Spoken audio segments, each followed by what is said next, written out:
Bonjour à tous et bienvenue aujourd'hui à l'Institut français du Japon.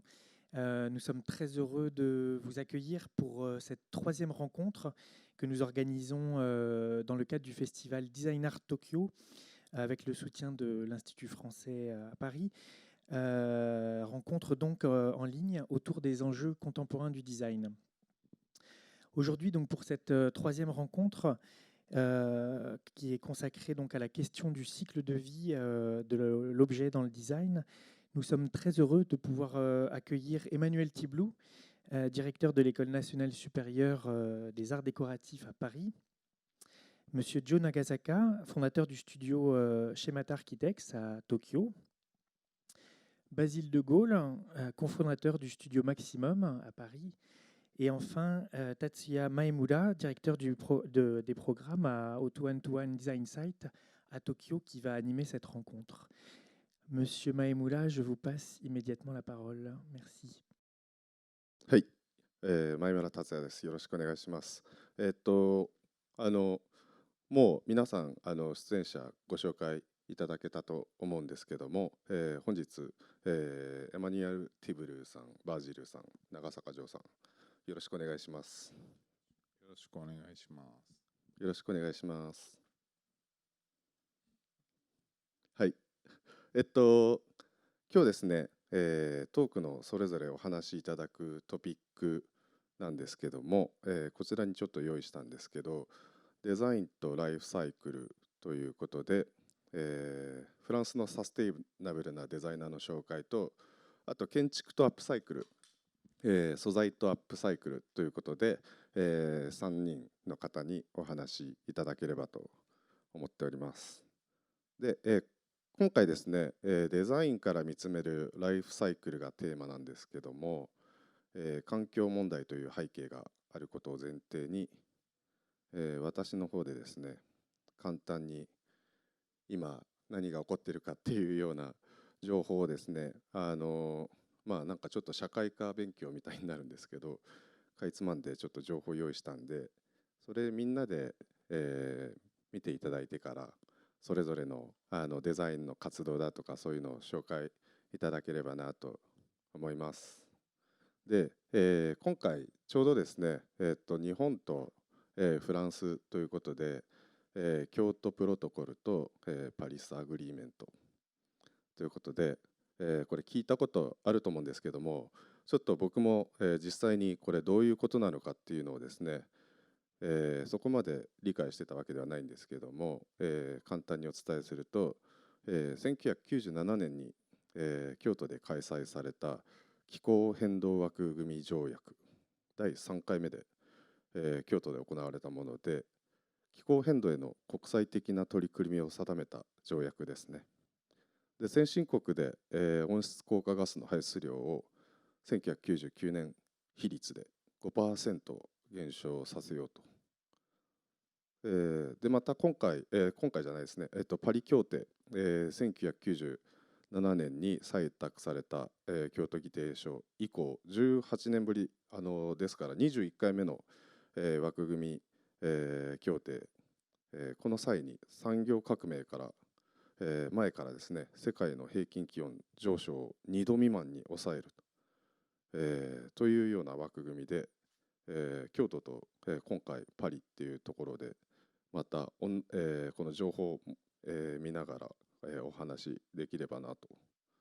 思っております。あとですね、気温上昇で指摘されている主なリスクなんかは、こういった、4つの海面上昇による国土消失、気温上昇や干ばつ、熱波による死亡、生態系の破壊だとか、挙げられるんですけども、今、日本で、分かりやすい情報だとすると、1人当たりのプラスチックのゴミの総量が世界で2番目ということなんですね。で、日本で、再配達これ面白いんですけど、よくアマゾンだとか、オンラインで買い物したりした時の再配達によって年間40万トン以上の CO2 を排出していると。これって何かというと、杉の木1億7000万本の吸収量が排出されている。ちょっと分かりやすい情報で言うとこういう感じ。あと2050年のゼロ温室ガス排出量、これ温室ガス効果ガスが、約1兆トンで限界に達するっていうことなんですけども、今の排出量は年間約500億トンなので、限界に達するまで残り20年ほどということで、2040年以降が、あと2050年目標に、排出量をゼロにしようということで、今回日本も2050年のゼロ温室ガス排出量をゼロにしていこうっていうようなことを先日発表、政府の方針として発表した、という経緯があります。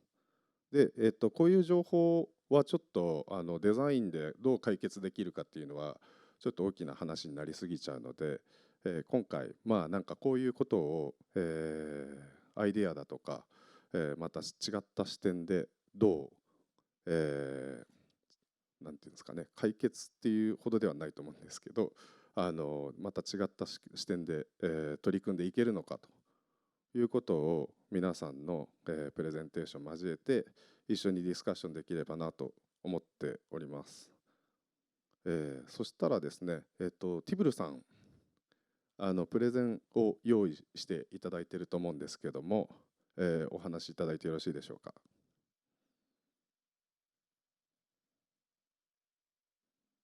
Merci beaucoup. Je vais présenter d'abord le contexte dans lequel il me semble qu'il faut situer l'action des designers, un contexte très général, un peu comme vous l'avez fait en essayant tout de même de prendre encore un petit peu plus de recul. Et ensuite, je présenterai 4 projets très récents de tout jeunes designers récemment diplômés, très récemment diplômés, puisqu'ils l'ont été en septembre, de l'école que je dirige, qui est l'école des arts décoratifs.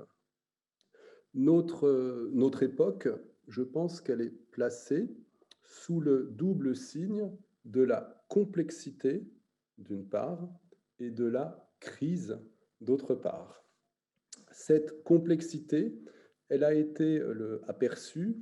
notamment par un philosophe français que vous connaissez au Japon, qui s'appelle Jean-François Lyotard, et qui, dans les années 80 du siècle précédent, adressait en ces termes sa vision de l'avenir, sa vision du nouveau siècle aux enfants, puisque le livre s'appelle « Le postmoderne expliqué aux enfants ». Et il écrit ceci: « Ce qui s'esquisse ainsi comme un horizon pour ton siècle est l'accroissement de la complexité dans la plupart des domaines, y compris les modes de vie, la vie quotidienne. Et une tâche décisive est par là circonscrite, rendre l'humanité apte à s'adapter à des moyens de sentir, de comprendre et de faire très complexes qui excèdent ce qu'elle demande. »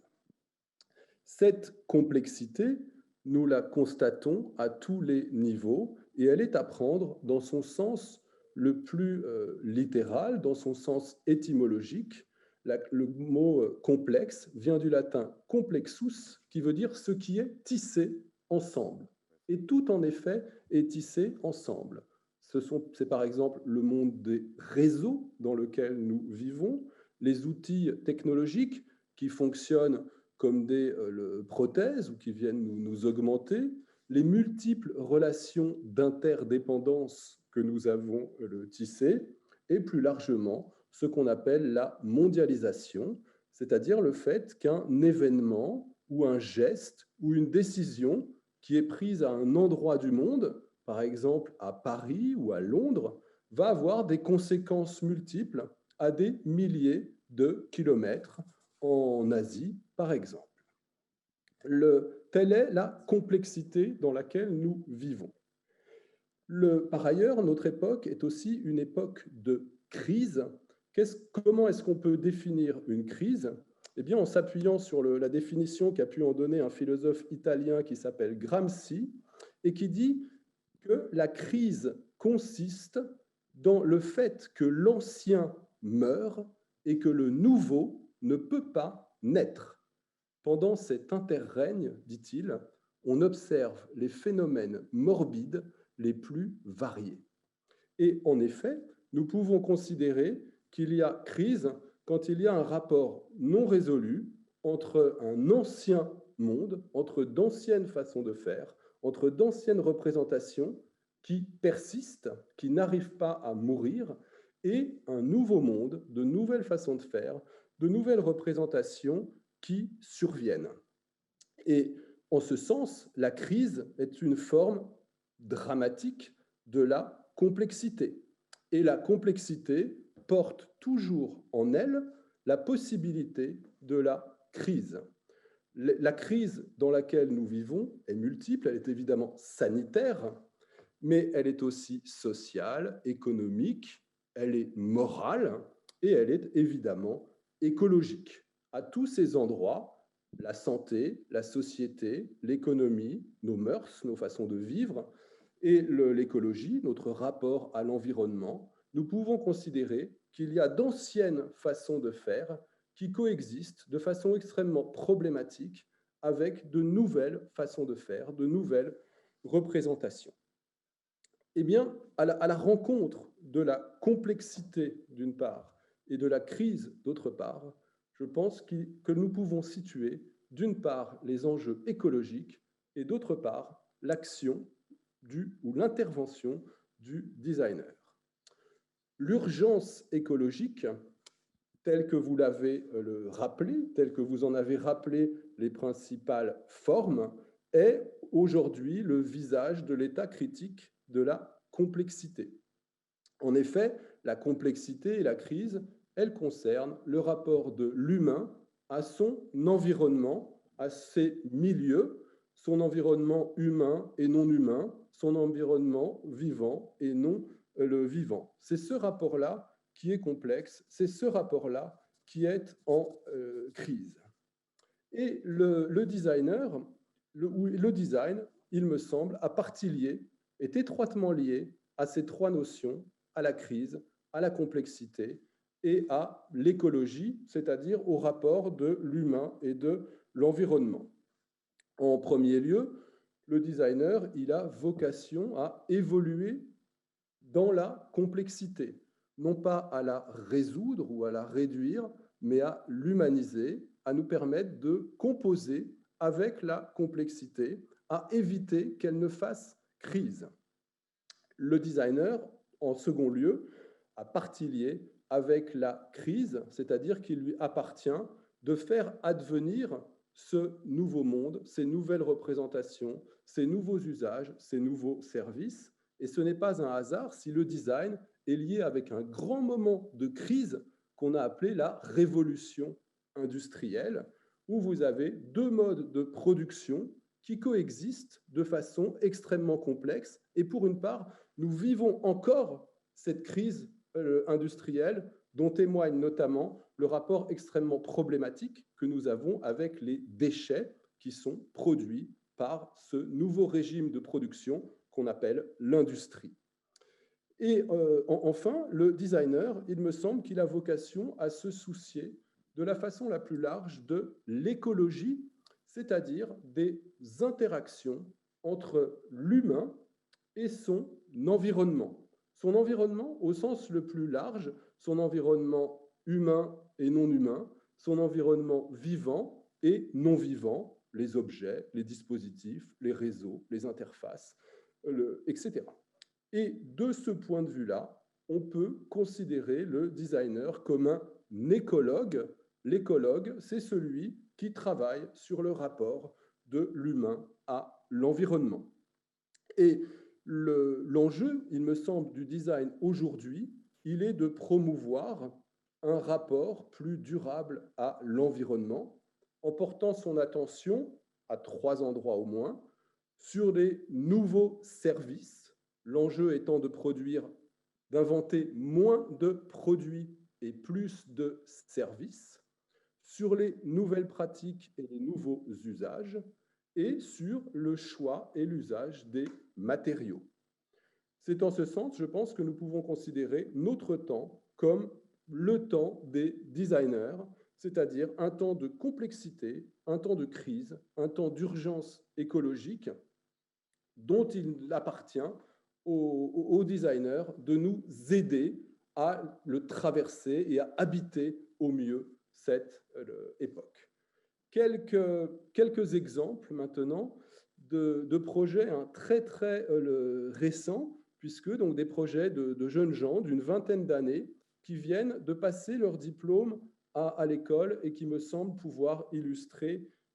ces aspects. Alors, tout d'abord, je vous montre le projet d'un jeune designer qui s'appelle Yuri Apollo Druz, et c'est un projet qui s'appelle donc de design textile, qui s'appelle No Cuts, No Seams, c'est-à-dire sans coupe ni couture. Il part du constat aujourd'hui que le 10 à 20% du tissu qui est destiné à l'habillement est perdu lors de la découpe des patrons, et que, d'autre part, un vêtement peut facilement voyager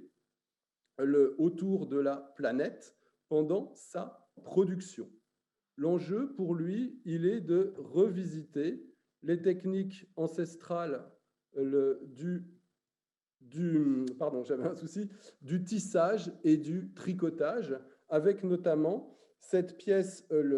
maîtresse qui est ce manteau en lin réversible que vous voyez donc ici, manteau en lin réversible réalisé sans aucune couture. Son travail donc consiste à mettre au point des techniques innovantes et à détourner un métier à tisser traditionnel qui lui permet donc de produire un tissage en arc de cercle comme vous le voyez ici. Rapidement, un deuxième projet, c'est ce projet MEGA. Le partage d'écran fonctionne bien ? Pardon, je reviens au départ. Le projet MEGA, qui est une plateforme mobile de production d'objets en céramique qui vient se greffer sur les chantiers architecturaux pour exploiter les strates argileuses qui sont mises au jour pendant les phases d'excavation et de terrassement des chantiers. L'enjeu, il est de produire des circuits courts, de travailler sur les matériaux qui sont mis au jour pendant le chantier. Là, en l'occurrence, c'est un chantier à Bagnolet. Vous voyez la terre de ce chantier, cette argile verte de Bagnolet, et par exemple une brique qui a été réalisée sur place pendant le chantier. Le troisième projet, très rapidement, qu'on doit à un jeune designer qui s'appelle Paul Lossan, et alors, attendez, ça n'est pas ça, c'est celui-ci. Voilà, donc c'est un projet qui mêle l'aquaponie, c'est-à-dire ce système qui unit l'agriculture et l'élevage de poissons, et la permaculture, c'est-à-dire que l'enjeu, il est de construire un écosystème qui soit clos et qui permette comme ça donc un écosystème agricole qui n'aurait pas d'impact sur l'environnement et qui pourrait régénérer les sols en associant comme ça des plantes, des poissons, des champignons et des insectes. Et tout dernier projet dont je tiens à vous dire un mot si vous voulez bien, c'est un projet formidable d'une jeune diplômée qui s'appelle Lucille Cornet-Richard et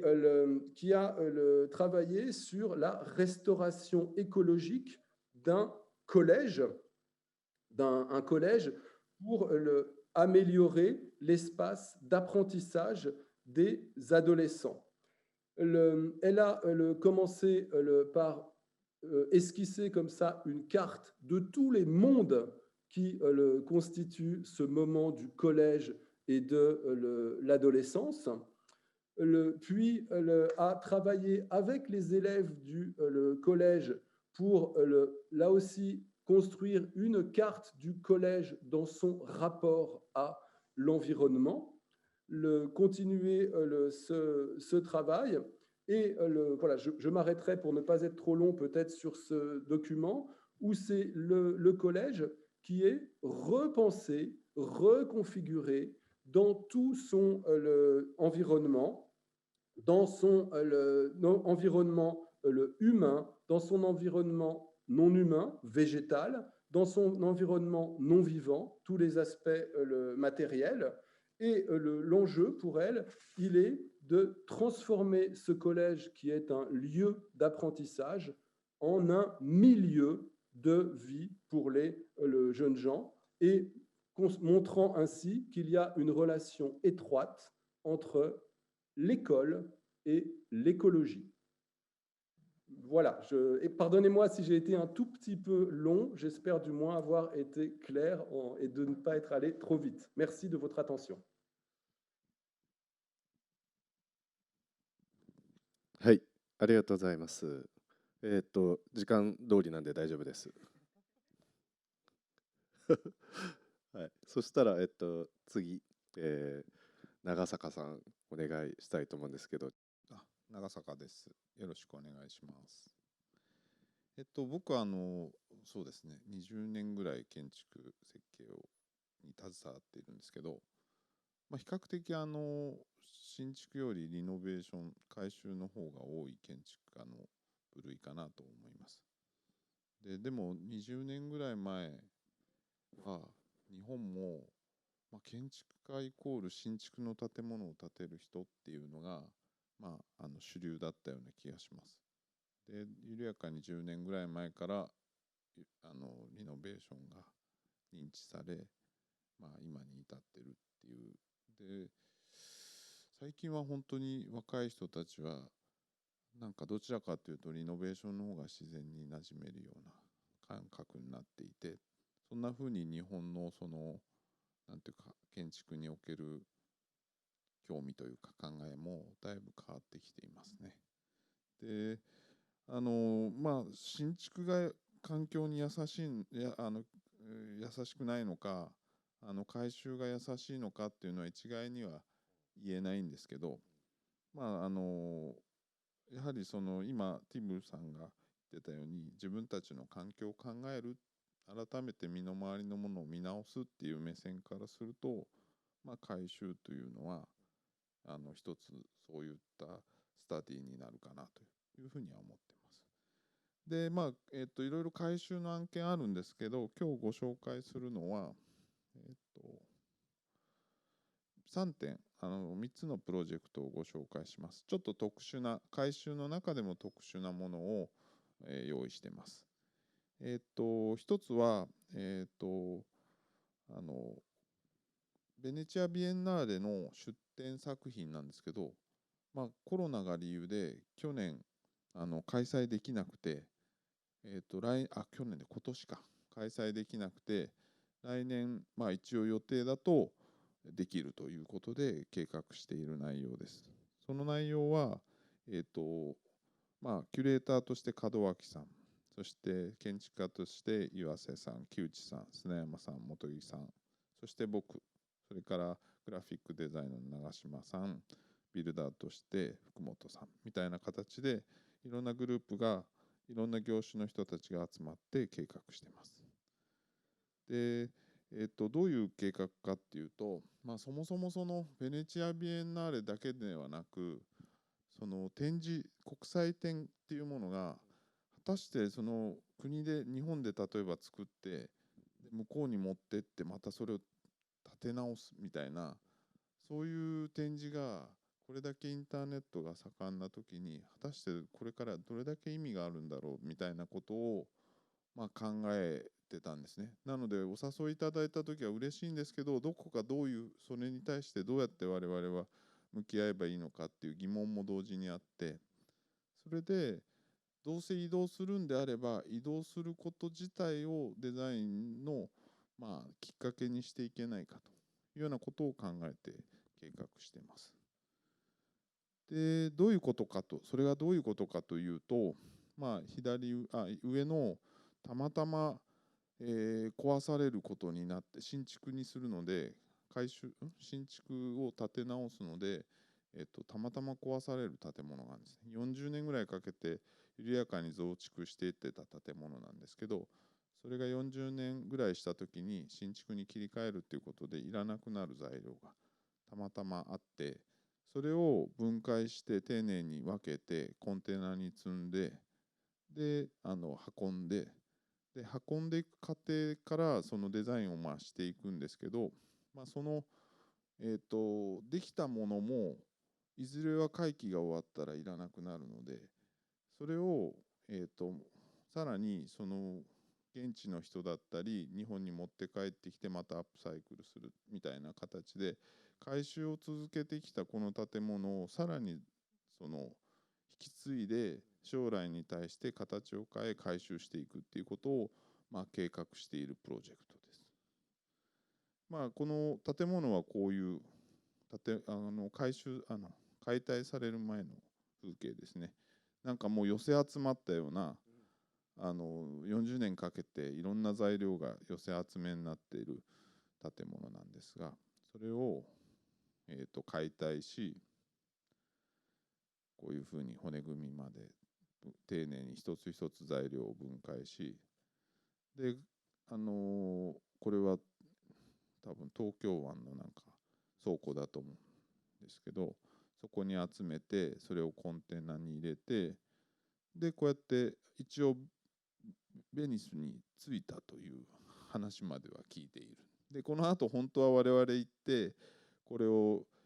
順番に建築家順番に移動しながら少しずつ作って次の人に渡して、そして次にまた作って渡してみたいなことをやっていく計画だったんですけど、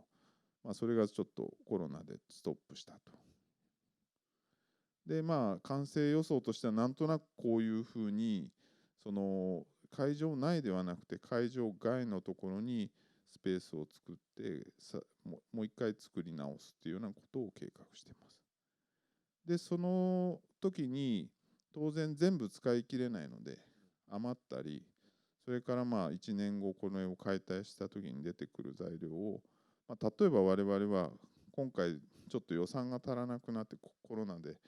計画が止まったりしたこともあって、そのクラウドファンディングをして、こういうものに生まれ変えるのでお金を助けてくださいっていうことをやって、終わった時にこういうプロダクトにしてそのお金を出してくれた人たちに恩返しをしていくみたいなことをやっていて、これは一例で、他に材料がたくさんあるので、多分日本の材料を見慣れないイタリア人がその材料をその現地で使って何かお店にするのか家具にするのか分かんないですけど、そういうふうにして、生まれ変えていっていただけたらなみたいなふうに考えています。で次にティーハウスっていうニューバランスのコンセプトストアの話をします。これは、外観はこんなような建築です。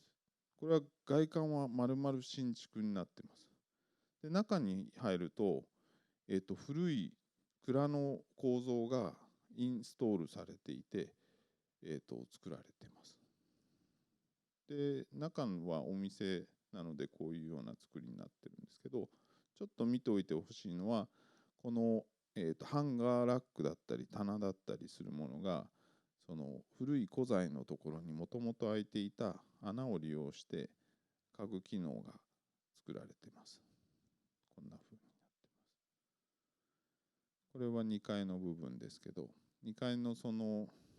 たるきの部分とかも、新しいものになって電気系統と一体になって作られています。こんな構造で、これはどういうものかというと、ちょっと絵が光っちゃって見えにくいんですけど、これは、今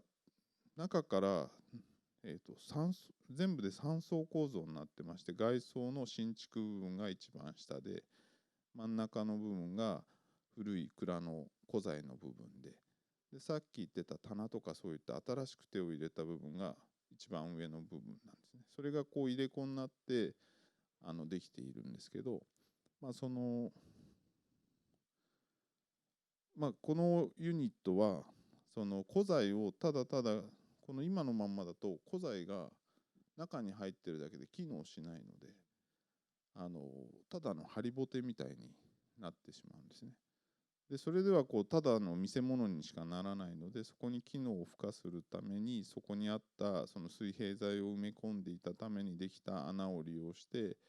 新しい機能を埋め込んであげることによって、もう一回息を吹き返すみたいなことを考えて作ったプロジェクトです。でもともとはこういう蔵でもう解体しなければならなくなったものを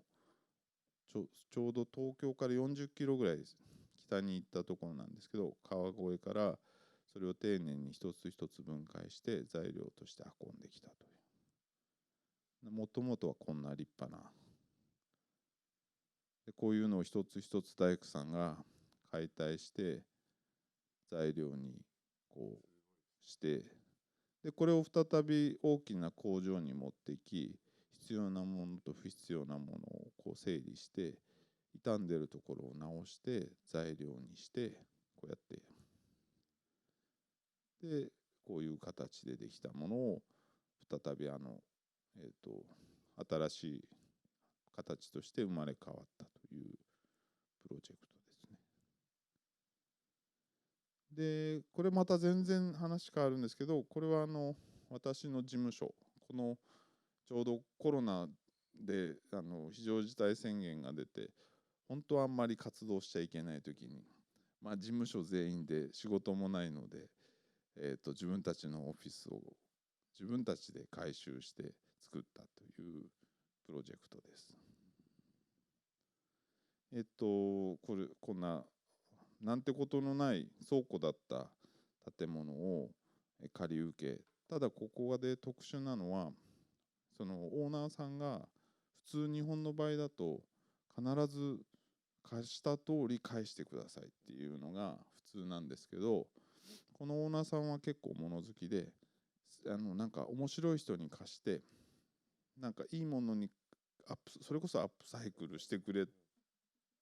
してくれそうな人に貸して、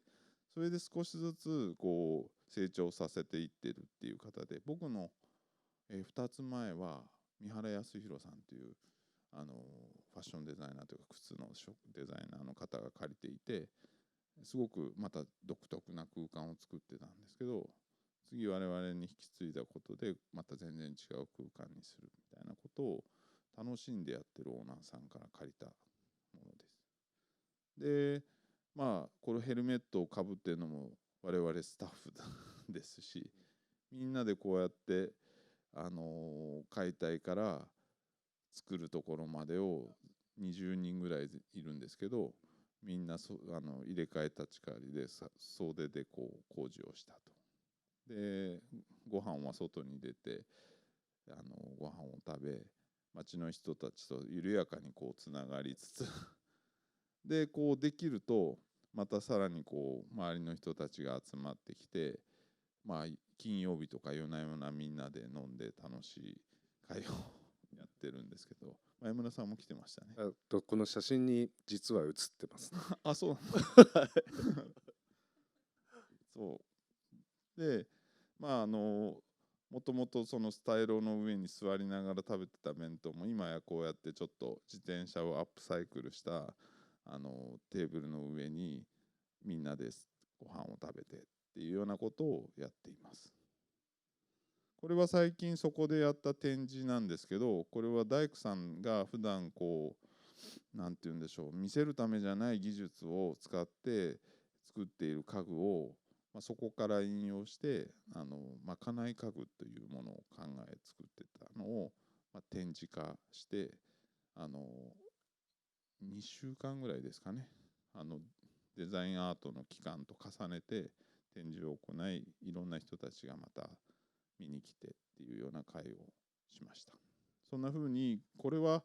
どちらかというと我々自ら中身になり、そのソフトな人間としてそのアップサイクルして、その場所を街をなんかこう再生していくっていうのをやったプロジェクトかなというふうに思ってます。そんなところです。以上です。はい。長坂さん、ありがとうございます。じゃあ、次なんですけども、スタジオマキシマムのバジルさんにお願いしたいと思いますけど、これはこのままでいいのかな。Alors bonjour, Maximum, c'est donc une entreprise que j'ai montée avec deux associés il y a 6 ans. Et nous, alors on travaille le déchet industriel comme notre matière première et on fabrique du mobilier à partir de ces déchets sans jamais utiliser de matière neuve. Donc pour comprendre un petit peu ce que c'est que le déchet industriel, on va s'arrêter sur un chiffre qui est 40. C'est en France le nombre de tonnes de déchets que l'industrie produit en une seule minute. Et donc, ça nous aide un petit peu à comprendre l'ampleur du problème ou l'ampleur de la solution que ça représente, de l'aubaine que ça représente en termes de ressources. Donc, qu'est-ce qu'on fait avec ces déchets aujourd'hui? On creuse un trou et on déverse les déchets dedans et ensuite on recouvre de terre. Donc, ça, c'est la solution principale, l'enfouissement. Autrement, on va pouvoir brûler les déchets, essayer de récupérer de l'énergie à partir de cette matière-là. Et dans le meilleur des cas, on va faire ce qu'on appelle le recyclage, qui consiste à détruire les objets, à détruire et à annuler en fait toutes les opérations qui ont été effectuées pour ajouter de la valeur aux choses, à la matière première, pour revenir à un état initial de matière, ce qui est évidemment dommage. On se retrouve donc dans une situation à l'échelle nationale, mais aussi à l'échelle mondiale, où, à force de puiser dans les ressources, on augmente considérablement le problème équivalent, qui est celui de nos déchets. On ne sait pas ce qu'on doit en faire, on n'a pas de solution intelligente. Et cette illustration est très claire pour exprimer ça. De notre point de vue à nous, qui transformons les déchets en mobilier, le déchet, ça n'est pas du tout de la matière ou des kilogrammes, c'est une grande diversité de matériaux, c'est des usines qui produisent des objets dont elles ne veulent pas, donc les chutes, les fameuses chutes. Donc depuis que j'ai commencé à parler en France, il y a au moins 40 tonnes qui ont été produites de ces fameuses chutes, donc dans des matériaux totalement diversifiés, dans des quantités inimaginables, et évidemment le tout à un tarif, enfin un prix qui n'a rien à voir avec celui de la matière neuve et encore moins de la matière neuve transformée. Ce qui va nous intéresser, nous, c'est que les usines appliquent un travail en fait à la matière et lui ajoutent de la valeur avant de finalement s'en débarrasser. Et on aimerait installer comme ça de nouveaux réflexes, comme Emmanuel évoquait tout à l'heure, l'ancien monde, le nouveau monde. Et finalement, en participant à ce nouveau monde et cette nouvelle manière de créer, on pense que c'est important d'installer une culture du déchet et de savoir quoi faire avec de la matière qui a déjà reçu des transformations et ne pas considérer ça comme des sources d'impossibilité, mais au contraire de grandes chances dans la création, autant d'un point de vue créatif que d'un point de vue purement technique de fabrication. Je précise que nous produisons en série, puisque la ressource dont il est question ici est produite en immense quantité, systématiquement, par des industriels sur le sol français. Voilà, donc cette image-là vous montre un petit peu la diversité des choses. Et je vais vous présenter rapidement quelques meubles qu'on produit. Alors ici, il s'agit d'une étagère qui s'appelle la Herbo, qui est produite exclusivement avec des déchets, évidemment, mais avec un partenariat avec Airbus, qui produit des avions et qui, du coup, utilise des matériaux qui ne sont pas accessibles tant d'un point de vue financier que même physique, quoi, par le grand public. Et donc l'étagère que je vous présente ici pèse quelques grammes, puisqu'évidemment elle est extrêmement robuste, mais elle est produite à partir de carbone qui coûte tellement cher à fabriquer au mètre carré que c'est même pas la peine d'imaginer la mettre dans du mobilier pour les gens. C'est réservé à l'aéronautique. Je ne vais pas m'étendre sur la question du design de cet objet-là, mais ce qui va nous intéresser précisément dans cet exemple, c'est qu'on voit bien qu'en utilisant une matière qui n'est pas conventionnelle, on bouscule les codes aussi habituels du mobilier, par exemple. Où on a un objet là qui va coûter moins cher après être passé dans notre usine et être devenu une étagère que ce qu'il contient en matière première. Nous, on s'en fiche un petit peu, mais c'est toujours assez drôle de voir que les tableurs de l'ancien monde ne fonctionnent plus. Deuxième objet de la seconde collection, il s'agit d'une banquette produite à partir d'une barrière de police très standardisée en France, qui est abîmée régulièrement au cours des manifestations. Et on a développé une machine qui est une cintreuse sur 2 axes, qui est une machine donc unique au monde, on va dire, et qui nous permet de mettre la barrière et en 7 secondes d'effectuer un pli bien propre. C'est une machine sur mesure et on voit bien que pour le coup, l'intérêt dans ce projet-là, c'est de dire que toutes les opérations de soudage, de calibrage, de toute la régularité de la matière première, on ne s'en occupe pas. Nous, on s'occupe simplement d'effectuer un pli et on obtient un grand résultat à partir de très peu d'actions sur la matière. On avait juste à la plier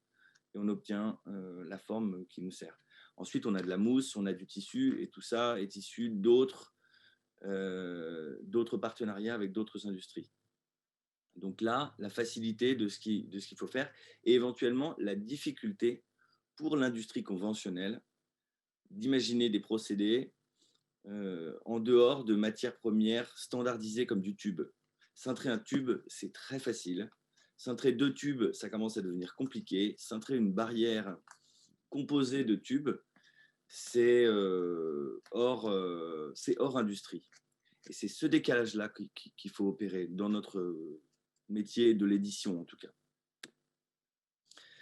Je passe rapidement sur la Clavex, qui est un modèle de table qu'on commercialise depuis 5 ans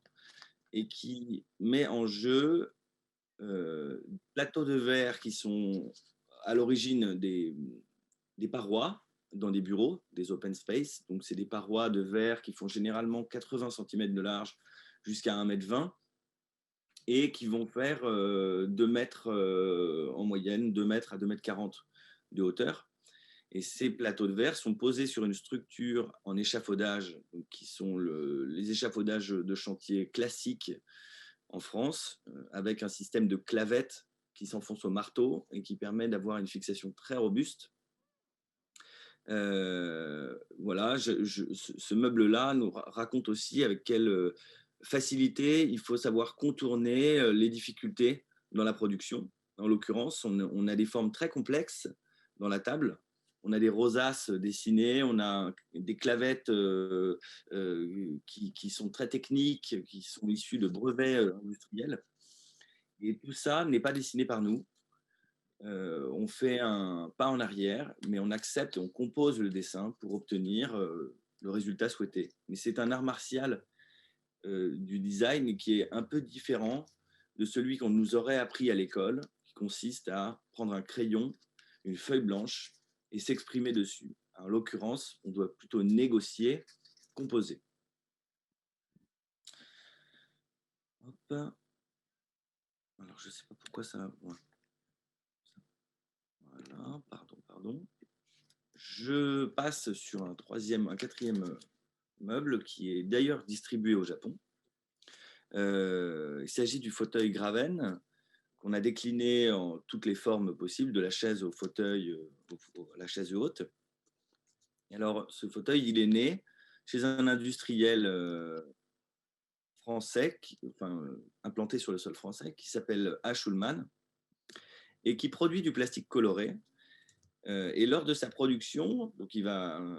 utiliser des extrudeuses qui fondent le plastique, dans lequel il incorpore de la couleur et qui ensuite sortent des joncs de plastique qui sont broyés et revendus à d'autres industriels. C'est un industriel qui travaille pour d'autres industriels. Et lors de sa production,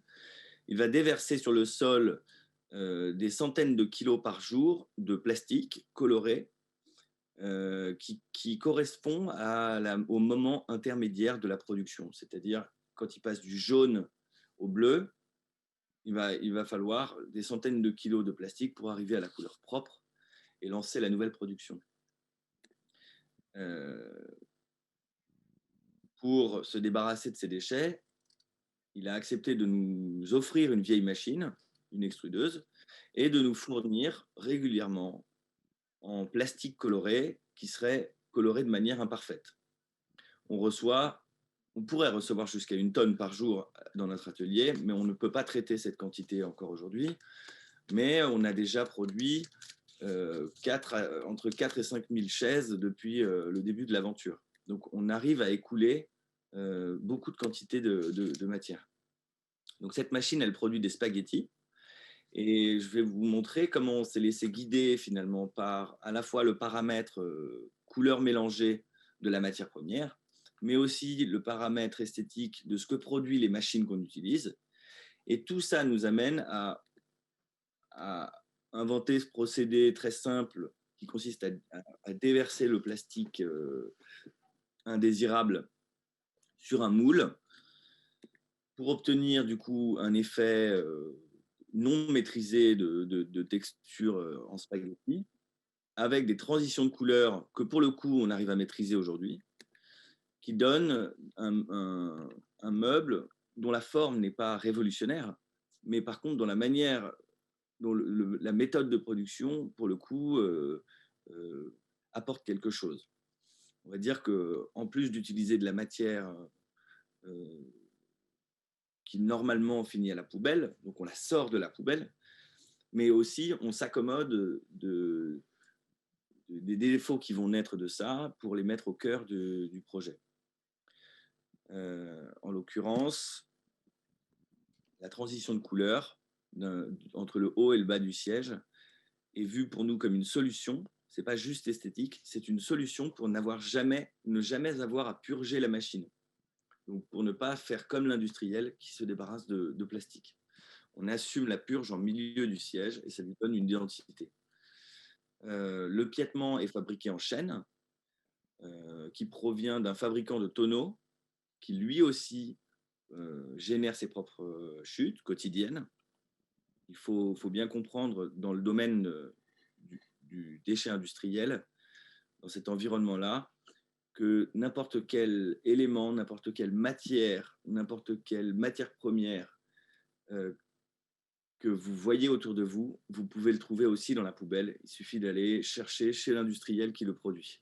Donc, si vous voulez du chêne, vous allez chez un fabricant de chêne et vous aurez du chêne destiné à être jeté à la poubelle. Idem pour du tissu, pour du carbone, pour des ampoules. Si je regarde autour de moi, tous les éléments qui sont autour de moi sont jetés à la poubelle tous les jours chez un industriel. Par exemple, on a voulu développer des piétements en métal. On s'est adressé aux fabricants d'acier qui, quand ils calibrent leur production, vont jeter des kilomètres de tubes. On a juste à demander la référence et ils nous envoient des tubes qui n'ont pas le bon diamètre, avec lequel on fait des piétements. Voilà pour l'aventure de ce modèle. Et enfin, je termine sur une aventure complète chez le même industriel. Il s'agit du tabouret Rotoman, qui est en fait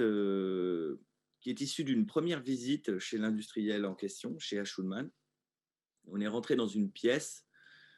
tout entière, enfin tout un laboratoire, avec une machine, une rotomouleuse qui fabrique des objets. Et ces objets, qui ne sont pas le tabouret que je vous montre, qui sont plutôt la partie beige qu'on voit en haut de l'image, ces objets-là sont destinés à tester les qualités du plastique produit. Et donc, c'est un objet de test. Ils en produisaient 1 à 2 par jour, durant des opérations qui durent souvent 1 heure. Et en fait, on s'est rendu compte qu'il sortait l'objet du moule et qu'il le jetait encore chaud dans la poubelle. Et donc, c'est une production directement pour la poubelle, ce qui peut paraître étonnant de l'extérieur, mais qui est un grand classique dans l'industrie. C'est-à-dire quand on va tester une machine, tester un procédé, même si ça a lieu tous les jours, on sort le résultat du test et on le met directement dans la poubelle. Donc nous, le travail qu'on a effectué avec eux, c'est de reprendre leur cahier des charges de cet objet et de l'intégrer à un moule en aluminium qui permet de sortir un objet qui a du sens dans la vie de tous les jours, en l'occurrence un tabouret. Et donc le tabouret en question est criblé comme des tatouages, est criblé de petits tests de texture et d'exercices pour le plastique. Il a donc 2 vies, une première en laboratoire pour tester du plastique et une deuxième chez les gens qui va durer beaucoup plus longtemps, des années, pour s'asseoir dessus. Ce qui est intéressant dans ce projet, c'est qu'on voit bien que l'enjeu du surcyclage, de l'upcycling, n'est pas seulement un enjeu de matière, c'est aussi un enjeu de technique, d'énergie dépensée. C'est un enjeu de machine, c'est un enjeu de temps dépensé. Tout ça a été gaspillé dans le premier objet produit et tout ça est entièrement recyclé dans le tabouret. Voilà, j'ai terminé pour la présentation. Je vous remercie pour votre attention. はい、ありがとうございます。非常に興味深いプロジェクトを皆さん見せていただいて、ちょっと皆さんのアプローチっていうところをですね、また改めて見直してみたいなと思うんですけども、今西洋と東洋のライフサイクルっていうのがありますけども、さっきの、京都とパリ、そこでどう環境問題に対して眼差しは違うのかというか、どういう違いがあるのかっていうところも皆さんで話してみたいなと思うんですけど、エコロジーっていうとですね、文化だったり民族的な背景から考えていくと、西洋と東洋もですね、ちょっと視点が変わってくるのかなと思うんですけど、日本だと江戸時代ってかなり昔なんで時代がつながってる感じはあんまりしないんですけどね。150年前だったりすると日本だとですね、全てのものに対して、これ本当スタジオマクシマムさんやってるような廃棄物をだったり全てリペアして直して使ってたというような歴史もあったりですね。最近だと、スウェーデンだとか北欧の方行きますとリペアすると免税になるっていう、はい、ですので物を買うっていうよりも自分で作ったり自分で直したりするっていうことが、エコロジーの考え方にもつながると、そういうこともあると思うんですけど、これやっぱりちょっと建物だったりを見ても西洋と東洋でかなり考え方の違いというか、文化背景違うのかなと思うんですけど、やっぱり日本だとこう植物性の、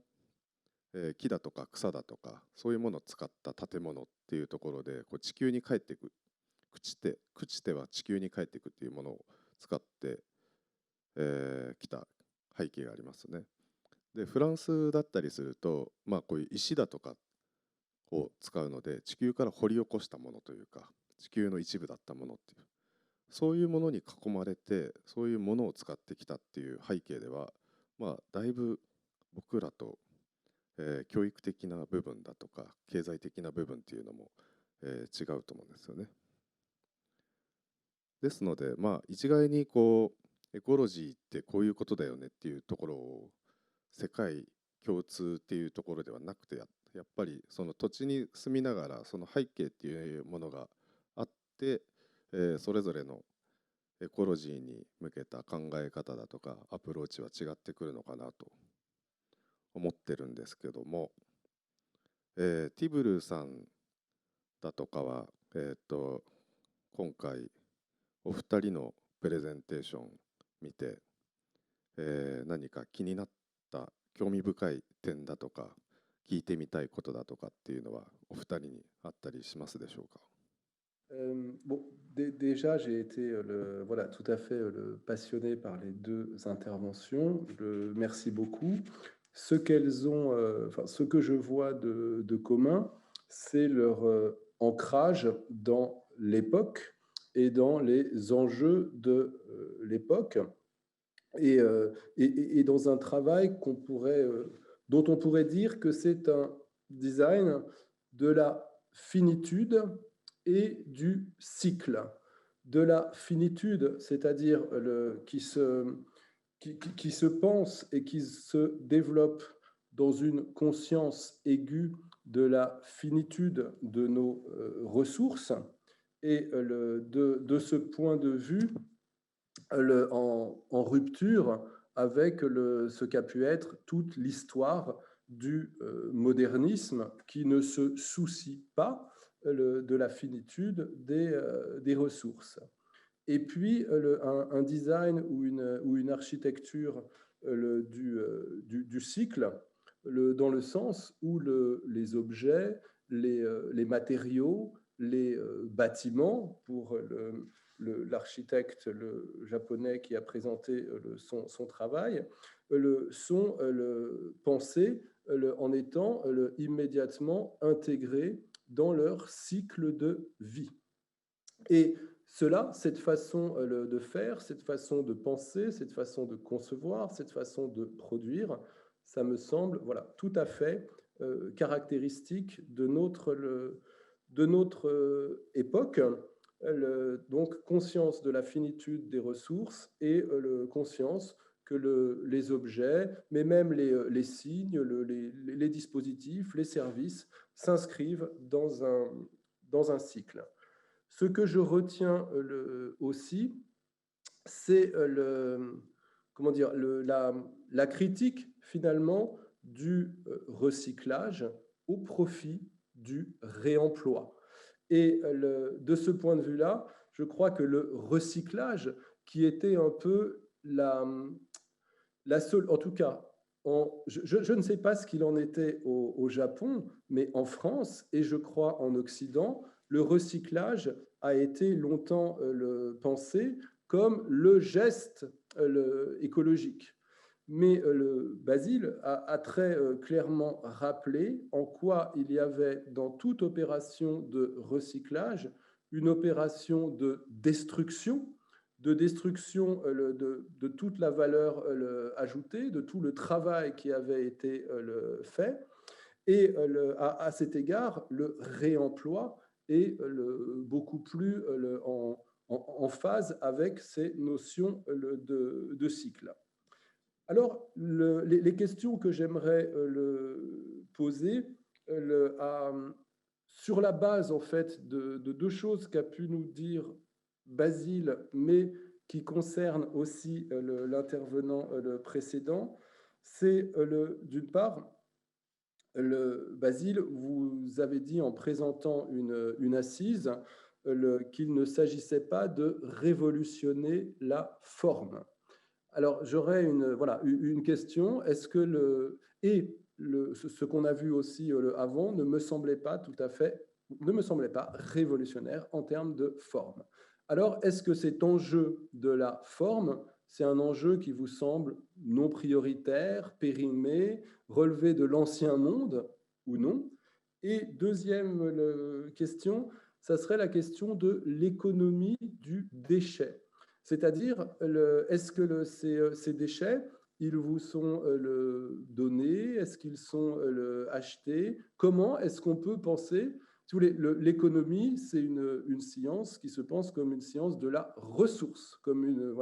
science des ressources. Là, on est dans la question du déchet. En fait, quelle serait ou quelle est pour vous l'économie du déchet? Alors, donc, très bonne question dans les deux cas, c'est très intéressant. Alors, pour ce qui est de la forme, pour ce qui est de l'enjeu de la forme, nous, on le hiérarchise évidemment peut-être pas comme on pourrait penser qu'un designer devrait le hiérarchiser. révolutionner la forme, ça ne m'intéresse pas. Je trouve que l'enjeu de la forme reste le même et il n'appelle pas forcément à une révolution. Les objets doivent être beaux même pour des questions écologiques, parce que sinon, ils doivent être intemporels éventuellement. Ils doivent être intelligents et leur forme doit le présenter. Ils doivent être cohérents avec la manière dont ils sont produits. Tout ça, ce sont les vrais enjeux de la forme. Réinventer la forme d'une assise, y mettre une originalité, y mettre quelque chose d'étonnant, etc., on va être dans plutôt des enjeux de boulimie formelle actuelle. Peut-être, moi je ne suis pas là sur Terre depuis très longtemps, mais j'ai l'impression que c'est de pire en pire de ce côté-là. Et ça n'est pas intéressant de mon point de vue. Nous, ça ne nous intéresse pas du tout. Nous, l'enjeu de la forme, il va être sur pourquoi cette forme arrive là, qu'est-ce qui la rend cohérente, et ça, généralement, suffit à la rendre belle, parce qu'elle a une raison d'être là, chaque choix a une raison. Voilà. Et nous, dans notre cas, puisqu'on travaille avec de la matière qui est déjà travaillée, il y a beaucoup de choix qui ne nous appartiennent pas, par exemple. Donc, les choses ont déjà une raison d'être. Pour ce qui est de l'économie du déchet, il faut partir du principe qu'on vit dans un monde, en tout cas de ce côté-là du monde, un monde qui est profondément malade, qui a vraiment mauvaise mine, quoi, qui est malade indéniablement quand on le voit. C'est-à-dire, on va piller la terre, exploiter les gens au passage et produire des choses qui vont durer parfois 0 minute dans l'environnement, enfin dans la vie, quoi, et les jeter à la poubelle. Et ensuite, on ne sait pas quoi en faire. C'est-à-dire qu'on est complètement en déséquilibre. Au sein de cette société malade, effectivement, basée en plus sur l'économie, ça crée des incohérences économiques, comme celle sur laquelle on est nous, c'est-à-dire l'objet travaillé, disponible, coûte 0. Voilà. Le tabouret que je présentais tout à l'heure, il coûte 0 € à produire. Voilà. Il coûte moins cher que d'aller le produire dans le pays le moins cher qui existe. Donc, il y a quelque chose à créer autour de l'économie non pas du déchet, mais de la ressource qui fait des tours dans son cycle. Et ça, c'est encore un peu balbutiant. On se retrouve encore dans des incohérences. Je serais d'ailleurs curieux de savoir si le démontage du bâtiment qu'on a vu dans la présentation d'avant était stable ou tout juste à l'équilibre. Voilà.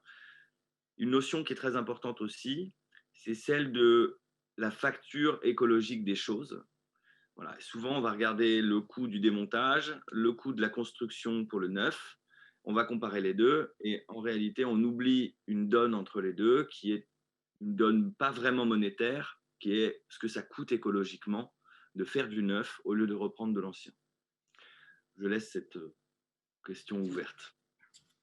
Merci. Et il me semble que ça serait très intéressant, en effet, d'entendre le monsieur Nagasaka sur ces deux sujets.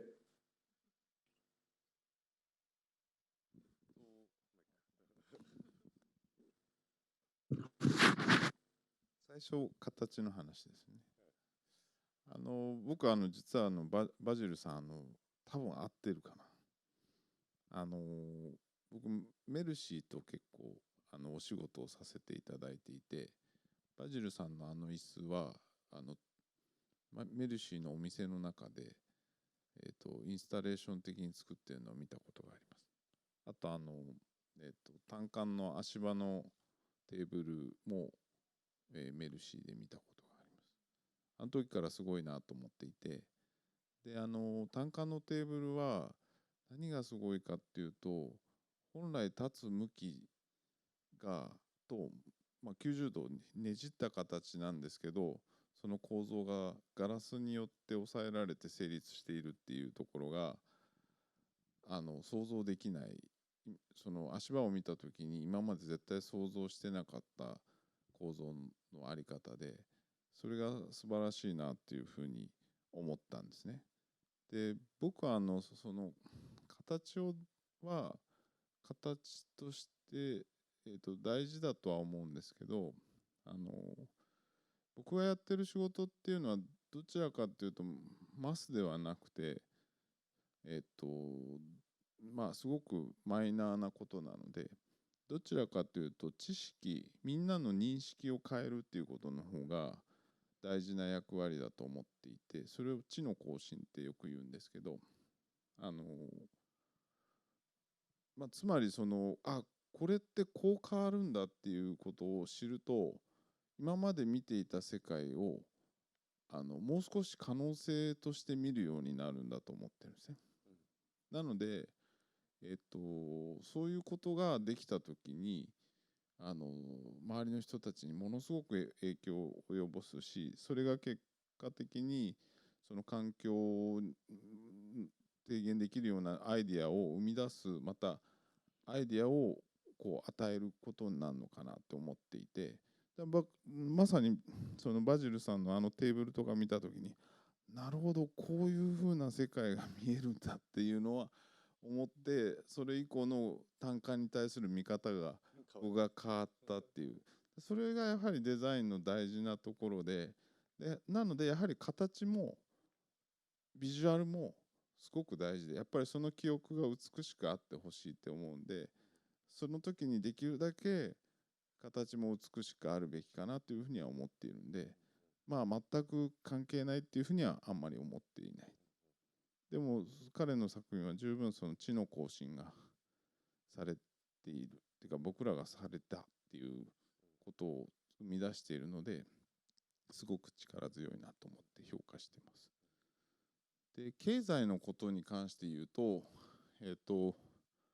ちょっと慣れないんですよね、多分日本のそのものの壊される事情とかって。国の政策でもあったりもするところあると思うんですけど、基本的には日本ってやっぱり地震があって、レギュレーションをずっと更新していって、今の、地震に対して、災害に対してどう対応するかってことを、頼りない木造に対してやっているので、どうしてもその古いものをそのまんま使いたいと思うんですけど、なかなかその更新性が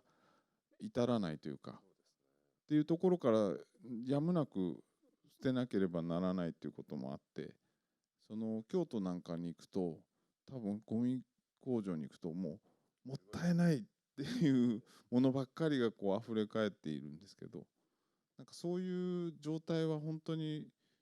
もったいないと思ってて、僕がやってることっていうのは、その1個の単体でいうと壊してもう一回新築作ってそこに移してっていう、そのエネルギーをかけていることに関しては果たして環境にいいかっていうと分かんないですけど、でもやはりそういう材料に可能性があるっていうことをみんなに見せることによって、やはりまた見え方が変わってくるんじゃないかっていうふうに思ってやってますけどね。はい、ありがとうございます。僕も一つお二人に質問したいんですけど、よろしいでしょうか。バジルさんは、お二人のこのアップサイクルする際の素材との出会いっていうのを、なかなか、さっきの飛行機のカーボンだとか、結構企業からはあんまり世に出したくないものだったり、あの、ひこなんていうんですかね、企業秘密的に処理を進めたいものだったりっていうのがあると思うんですけど、それは、企業だとか捨てる際にストップをかけて、もしくはコミュニケーションしながら、おそらくゴミに出されるときに、信頼関係がないとできないことだと思うんですね。あとは、長坂さんの方も蔵だとか民家、あれを解体してまたきれいにして倉庫に持ってって並べて、さらにそこから選別するっていうことは、やっぱり捨てるタイミングっていうところで仕組みを変えることだと思うんで、そこをどういうふうに作り出すか、どうつなげるのかっていうことが今回のデザインのキーな気がするんですね。一般の普通の人だったらなかなかそこの捨てるタイミングに出会えないっていう。そこら辺をバジルさんは企業だとかとどうしてるのか、あとは長坂さんは建物の処分の際、どういうふうにコミュニケーション取ってるのか、ちょっとその辺お聞きしたいと思うんですけど、バジルさんからよろしいですか。Alors, le problème propriété industrielle des objets est un problème qui survient de temps en temps, mais que nous pensons disproportionné par rapport au problème de l'enfouissement, par exemple, de matériaux. Et souvent, quand même, les industriels avec lesquels on travaille font un pas vers de l'intelligence des matières et donc acceptent bien sûr que nous communiquions sur ce progrès qui est fait, de leur côté aussi. C'est vrai que c'est une vraie question et très souvent, l'industriel en face nous demande de mutiler ces objets. Alors, on en arrive à ce stade-là. C'est-à-dire qu'il va le casser ou l'abîmer pour pas qu'on puisse le revendre tel quel à une autre entreprise. Et donc l'intérêt de cette mutilation, c'est que c'est une opération supplémentaire qui est faite sur les objets. Par exemple, souvent on leur propose du coup de couper l'objet en deux. Et du coup, c'est nous qui disons où le couper en deux. Comme ça nous fait une opération de moins de notre côté pour produire un objet. Ou alors, il va s'agir de l'écraser, ou il va s'agir de le plier. Et dans ces cas-là, on essaie de considérer ça comme une opération. Mais les entreprises, en règle générale, celles avec lesquelles on travaille, ce n'est pas si délicat de nous confier de la matière. ありがとうございます。長坂さんはどうですか。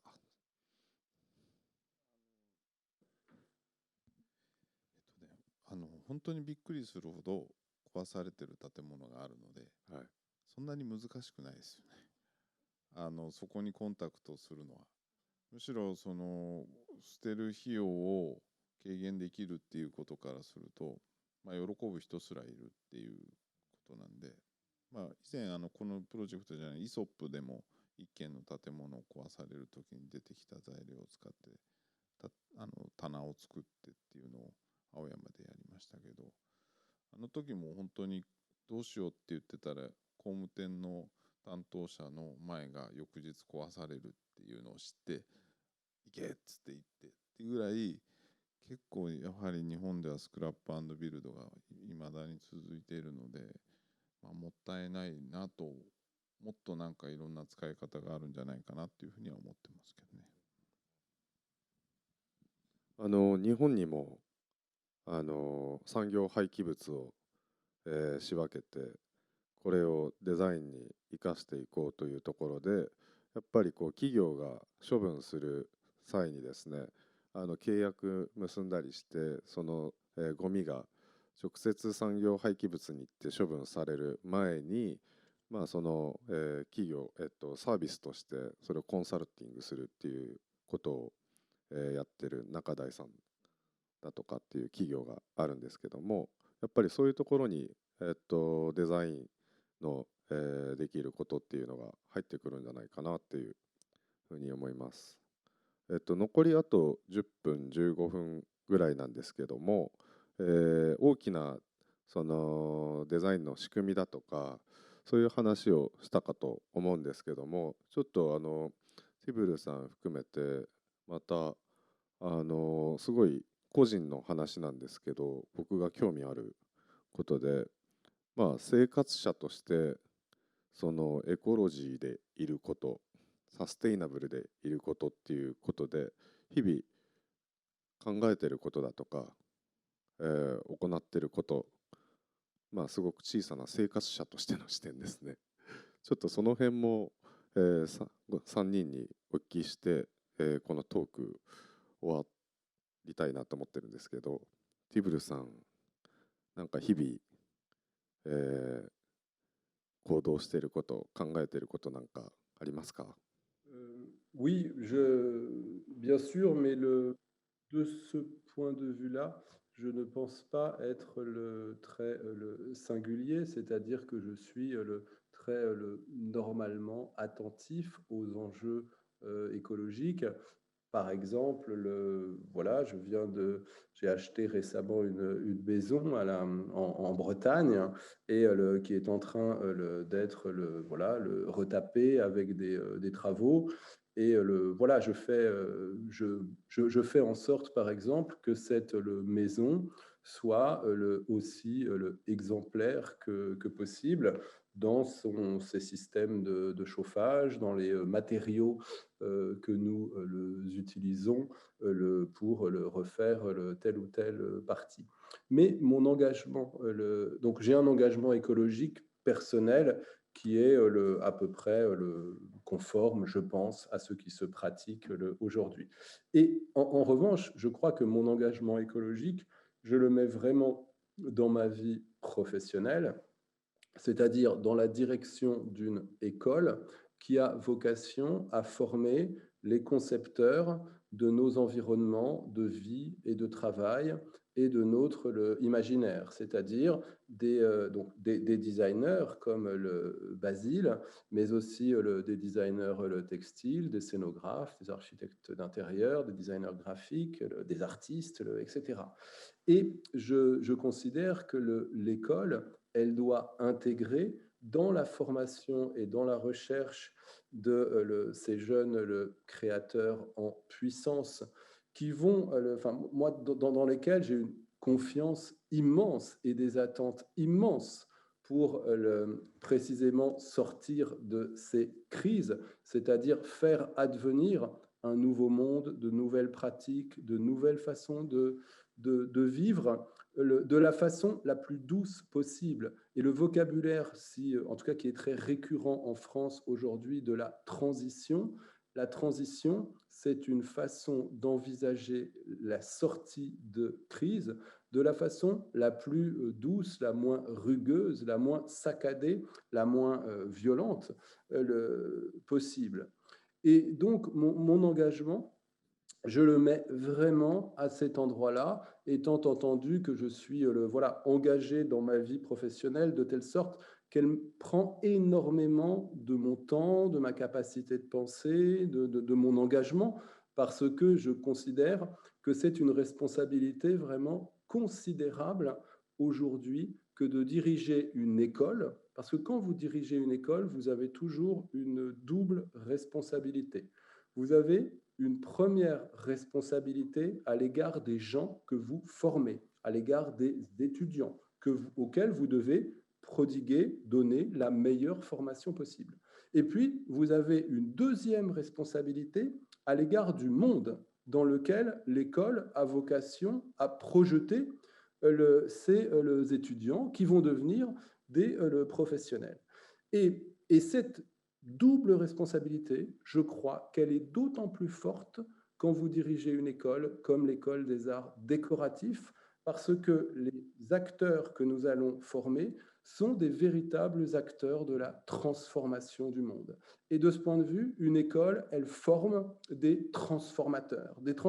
du monde. Et mon engagement écologique, je le mets essentiellement à cet endroit-là, avec l'effet multiplicateur qu'il y a quand vous dirigez une école, parce que quand vous dirigez une école, vous avez vraiment cette responsabilité, et sans emphase particulière, je la prends très au sérieux, et je considère que mon rôle, il est toujours d'être à la hauteur de cette responsabilité à l'égard donc des 150 jeunes créateurs que nous diplômons chaque année, et que chaque année, l'école, comme un muscle, comme un cœur, va projeter dans le monde. Et moi, je suis j'accorde énormément d'importance, voilà, à chacune de ces personnes. C'est comme une petite armée quand même, hein. Moi, je pense qu'on dirige une école comme on lève une armée. Enfin, c'est un peu militaire comme métaphore, mais je pense qu'on est vraiment en situation de crise. Et je pense qu'il faut vraiment former des gens qui soient des militants, pas des militaires, mais des militants, qui soient très engagés sur ces questions. Et donc, depuis 2 ans que je suis à la tête de l'école, je me suis efforcé de mettre ces questions d'écologie au cœur de l'école, sachant que, on le voit bien avec les jeunes gens dont j'ai montré rapidement les diplômes, on le voit bien avec le travail de Basile, cette conscience écologique, elle est déjà là. Elle est déjà là chez les jeunes gens qui sont nés, disons, à la fin du XXe siècle et puis qui naissent dans les premières années du XXIe siècle. Et l'un des enjeux de l'école, il est d'accompagner cette conscience écologique en faisant en sorte que cette conscience diffuse, que cette conscience qui est aussi pleine, qui prend la forme d'intention, de volonté, nous leur donnions les moyens de la rendre opératoire, opérationnelle, effective. Et un tout dernier mot sur cette question-là, c'est que je crois que ces enjeux écologiques, ils doivent aussi nous conduire à réformer complètement nos modes de gouvernance. Moi, quand je suis arrivé ici à l'école, j'ai été sidéré par le peu de place qui est dévolue aux étudiants dans ce qu'on appelle les instances de gouvernance, c'est-à-dire ces moments, ces cercles où on réfléchit sur ce que doit être l'école. Et aujourd'hui, il est de plus en plus clair, notamment parce que les gens qui sont quand même à la direction des écoles, bon, ce sont plus ou moins des gens de ma génération, c'est-à-dire des gens nés dans les années 60 ou 70, à qui on a expliqué que le recyclage, c'était la panacée, que le plastique, c'était fantastique quand on était petit. Enfin, moi, je suis un enfant de prise unique, quoi. Et donc, il faut absolument que les jeunes gens qui sont nés dans les toutes dernières années du XXe siècle et les premières années du XXIe siècle, on les intègre parce qu'ils ont une intelligence, une vivacité et un rapport comme ça à l'environnement et à la complexité que nous n'avons pas parce que nous ne sommes pas nés dans le même bain, nous ne sommes pas nés dans le même milieu. そしたら長坂さん、どうですかね。ちょっとミリタリーとか出てくるとあれですけど、生活者と、はい、はい、デザイナーとどちらの視点でもいいんですけども。まず生活者、本当にすごく素朴なあれなんですけど、なんかフランスって行くとゴミたくさん捨てられるじゃないですか。街中でゴミ箱がたくさんあって、であれすごい便利だなって思うんですけど、日本って本当に今やゴミ箱が公共にないですよね。ないですね。でそして事務所を渋谷区に移した時にゴミを制限されてて20人生活している建物なのに5袋しか出しちゃいけないんですよ。でまあ民間でゴミを出せばもちろんそれはできるんですけど、どうせならちょっと挑戦してみようって思って5袋に捨てられるゴミをどうやって選ぶかみたいなことをやって、なんかその弁当とかの箱は持ち帰るみたいなことをやっていくとゴミに対して結構考えるようになるんですよね。どうやって減らせるかとか、それを今事務所内でやってる生活者としての視点ですけど、もう一つやっぱ建築家として普段2つ考えていて、ある時からずっと無人島で生活できるようなことを計画してみたいって思っていて、そのためにはいや糞尿の処理からエネルギー、水、そういったものを全部考えないとそれってできないので、その技術を少しずつなんか設計をしていく過程で見えてくる知識をこう少しずつ入れながら、今自分の中でそれができるための技術を今こう蓄積していて、よく無人島を僕に委ねてくれませんかっていうことをよくみんなに声をかけてるんですけど、もしそんな機会があったらぜひお願いしたいんですけど、あとは最近やはりアジアすごく発展していて、大きな開発がすごいんですけど、どこ行っても同じ風景なんですよね。同じ店が並んで、それはもう多分ヨーロッパも同じだと思うんですけど、でそれがやはりすごくつまらなくて、なんか最近すごく、隣の韓国で何棟か同時に改修するっていうプロジェクトをやってて、これをどうやって肯定できるかなっていうことを考えたときに、その開発を見えない開発っていうふうに言って、外側から見たときにはあまり変わってないんだけど、中を見ると変わっていくみたいなことの方が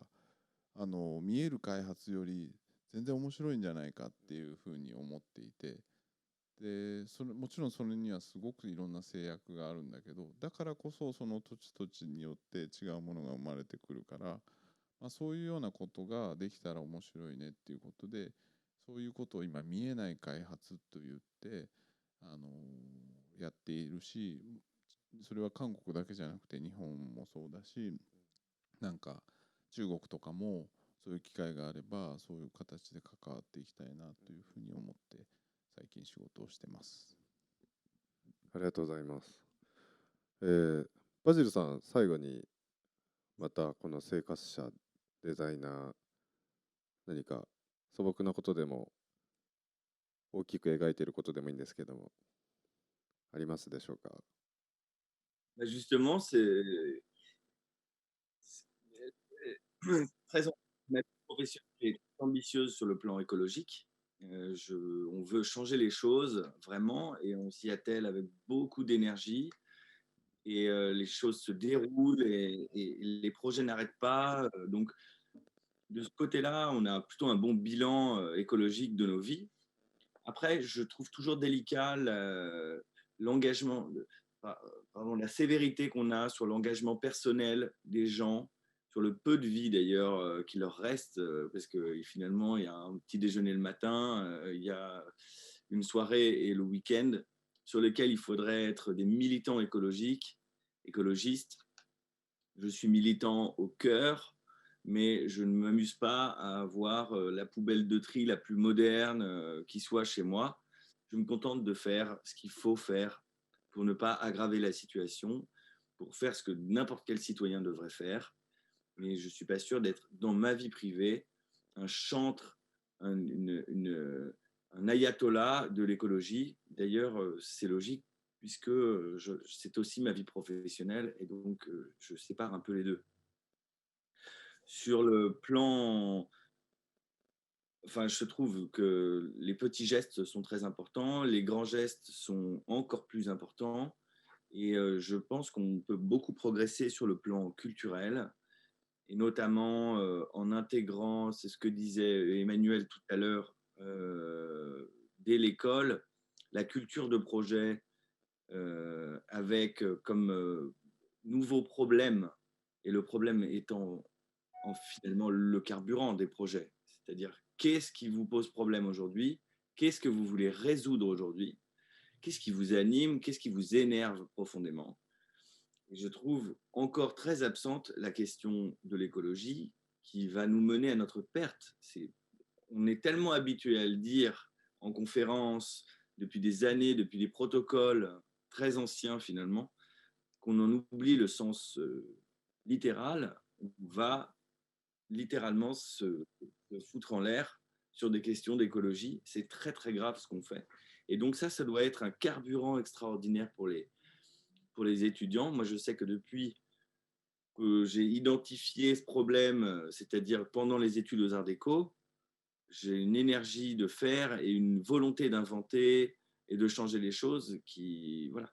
Et donc, je pense que diffuser cette envie-là et mettre au cœur des réflexions d'étudiants ce problème-là, ça devrait déjà contribuer à faire naître une culture de la production, une culture même du vivre ensemble avec la notion d'écologie qui est comme un poteau qui ne peut pas bouger, qui est forcément là. Aujourd'hui, un projet qui n'a pas d'orientation écologique, c'est pas grave, mais un projet qui a une orientation écologique bancale, c'est très grave. C'est un mauvais projet. C'est un projet qui ne tient pas compte d'un facteur essentiel, aussi essentiel que la mécanique ou que le fait que ça coûte la maîtrise des coûts, par exemple. Voilà. L'écologie doit être quelque chose d'incontournable, de très dur, voilà, d'obligatoirement là. ありがとうございます。トークも、時間も、最後の方になってきましたけど、最後に僕の方から宣伝していいですか？あの、2121デザインサイトの展覧会を、今やってるんですけども、トランスレーション図展、っていうのを分かり合えなさを分かり合おうというテーマでやってまして、このエコロジーだとかサステイナブルっていうこともですね、なかなかこう分かり合えなさっていうのがあると思うんですよね。まあ、ですのでちょっとこの展覧会も、このトランスレーションズ、お互いの文化背景だとかを見てですね、分かり合えなさ分かり合おうというテーマで展覧会やってます。これ10月16日から3月7日なんですけど、ご視聴いただいている方もぜひお越しいただければと思いますけども、本日のトークセッション、デザインとライフサイクルっていうことで、いろいろなアイデア、活動プロジェクト、拝見できましたけども、ティブルーさん、バジルさん、長坂さん、お話しいただきありがとうございます。ありがとうございました。ありがとうございます。そしたら、ご視聴いただき、皆さんありがとうございます。こちらで本日トーク終了したいと思います。Au revoir, merci. Merci.